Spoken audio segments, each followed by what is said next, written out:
habari na ukaribisha katika mfululizo wa mada mbalimbali zinazorushwa kupitia ukurasa huu. Katika mada ya siku ya leo tunaangazia ukubwa wa tatizo la ugonjwa wa sikoseli, lakini pia umuhimu wa watoto wachanga kupima kipimo cha ugonjwa wa sikoseli. Ongozana pamoja nami na salia pamoja nami mwanzo mpaka mwisho wa video hii. Ni mimi Rubango Lucas Kana, asante. Yapo mataifa duniani ambayo yana wahanga wengi wa ugonjwa wa sikoseli. Mataifa hayo ni yale yaliyo kusini mwa jangwa la Sahara, lakini mataifa yaliyo katika ulimwengu wa magharibi. Ulimwengu wa magharibi ni pamoja na mataifa au na taifa la Amerika ya Kusini, Caribbean na Amerika ya Kati. Mataifa mengine ambayo yana wahanga ambao ni pamoja na Saudi Arabia pamoja na India.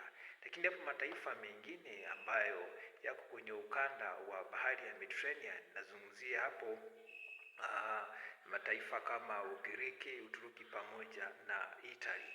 Na igundulike tu kwamba, ndugu mtazamaji na msikilizaji, kwamba inakadiriwa watu 300,000 mpaka 500,000 huzaliwa kila mwaka duniani kote wakiwa na tatizo la ugonjwa wa sikoseli, na zaidi ya hawa waliozaliwa, zaidi ya 70% wanatoka mataifa ya kusini mwa jangwa la Sahara.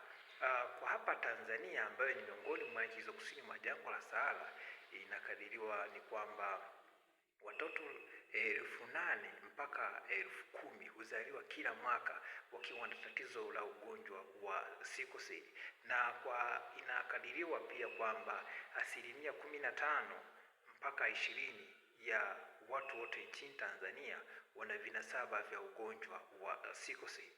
Na utagundua tu kwamba kulingana na takwimu nilizokupa, ugonjwa wa sikoseli unatakiwa kufahamika kwa kila Mtanzania, na ili aweze kuchukua hatua madhubuti kulingana na mashauri ya wataalamu wa afya jinsi ya kupunguza ongezeko la watu wenye ugonjwa wa sikoseli. Watapunguaje? Ila itapunguaje? Ni kwamba leo hii sera ya serikali au Wizara ya Afya inakuja na sera ya kwamba kila mtoto anayezaliwa hakikishe anapimwa kipimo cha ugonjwa wa sikoseli kabla hajaruhusiwa kwenda nyumbani.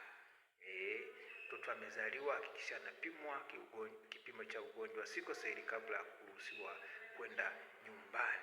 Na elewe tu kwamba mtoto anapozaliwa huwa anapoteza madini ya chuma mwilini mwake, na kama atakuwa na tatizo la ugonjwa wa sikoseli, tatizo linakuwa ni kubwa zaidi. Na ndio maana inashauriwa tu kwamba anapokuwa amepimwa, anahakisha mtoto huyo ananyonyeshwa kama watoto wengine, ananyonyeshwa vya kutosha ili kuweza kupata viinilishe vya kutosha na hatimaye kuongeza kiwango cha madini ya chuma ambayo huenda alikuwa anapotea alipokuwa amezaliwa, na atarejeshwa kwa njia kunyonyeshwa maziwa ya mama na mashauri mengine atakayopewa na wataalamu wa afya kama mtoto atagundulika na tatizo la ugonjwa wa sikoseli. Kwa hiyo elewa tu kwamba ugonjwa wa sikoseli ni si ugonjwa unaotokana na kulogwa kama wengine wanavyodhani, au laana kama wengine wanavyodhani, ama ugonjwa wa kuambukiza. Huu ni ugonjwa wa kurithi. Ninakusisitiza ewe unanisikiliza na kunitazama, tambua tu kwamba huu ugonjwa upo na unakabili mataifa mengi, sio tu kwa hapa kwa Tanzania tumeona kwenye takwimu, lakini pia hata mataifa mengine yanakabiliwa na tatizo kama hili.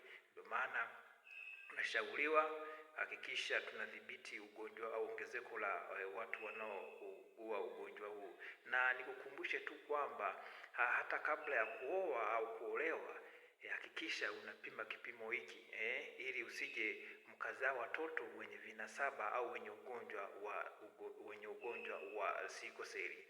Fuatana nami pia kwa vipindi vinavyofuata vinavyorushwa kupitia ukurasa huu. Asante sana.